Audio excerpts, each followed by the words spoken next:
Hey everybody, so one of the other questions we got was, help my knees hurt, what do I do, knees post-surgical, all this kind of fun stuff. And knees are tough, man, so knees are often the middle child between the hip and the ankle. Knee problems don't typically happen unless there's some sort of like trauma that happens to the knee itself. Think your athletes, like your soccer players that tear their ACL, football players, all of that.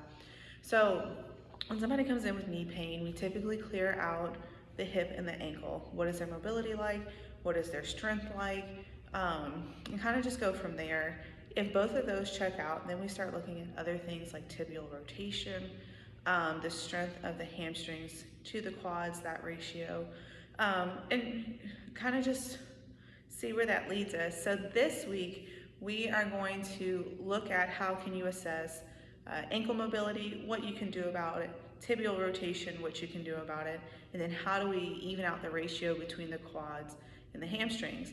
All of that to say there's a lot of things that can cause knee pain that may not be the knee. So if you're not sure if it's truly knee pain, make sure you get with a good provider that can test out, is it hip, is it knee, is it ankle, is it low back? That's a fun one. So give those a shot. Pay attention this week. We'll kind of give you some tips and clues to help guide you and see if we can help you. So one other aspect of knee pain is our ankle mobility.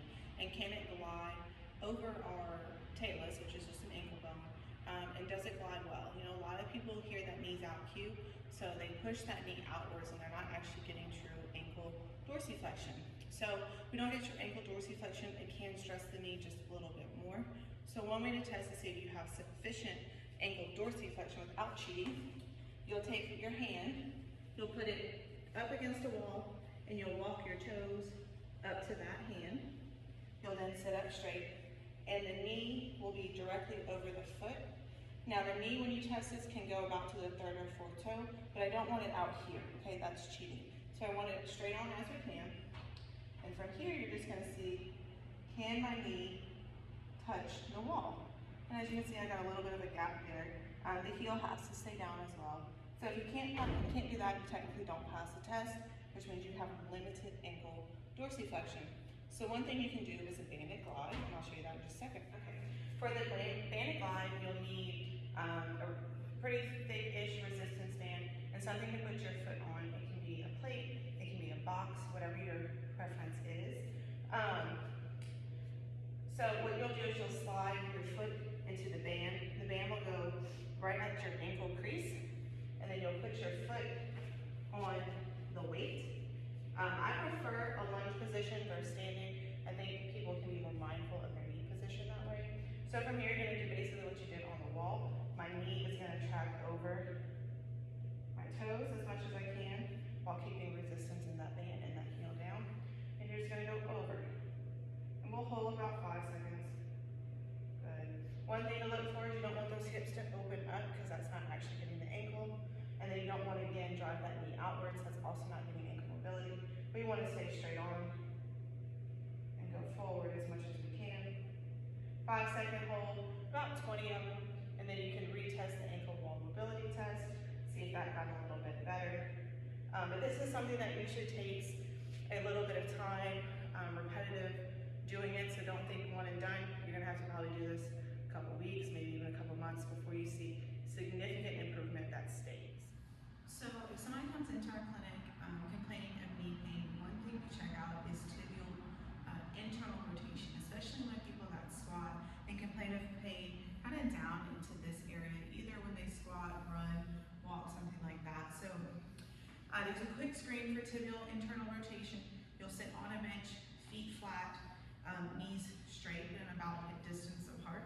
You'll then turn your feet inwards as much as you can while keeping your knees forward.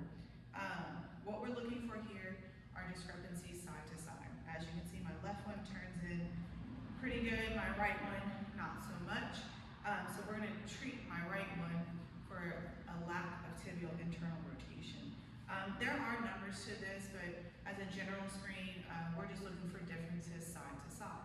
Okay, so to treat limited tibial internal rotation, especially in those that have knee pain, either with squatting or with running, all you need is like a little small resistance band.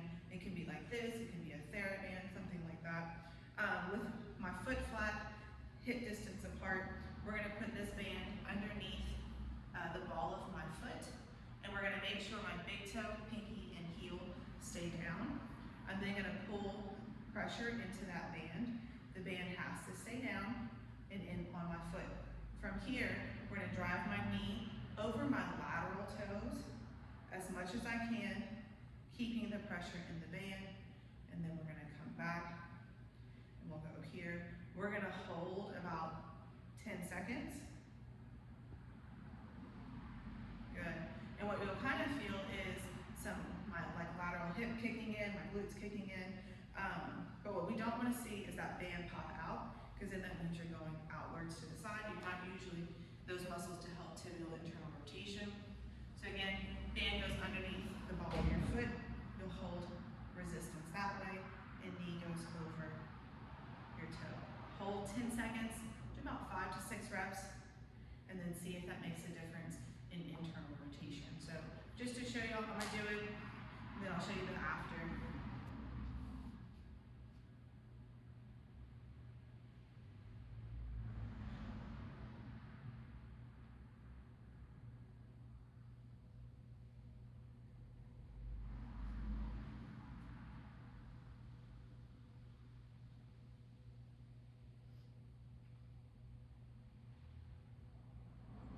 Okay, so I did 5 sets of a 10-second hold just on my right leg. And if you remember previously, my right leg couldn't turn all the way in.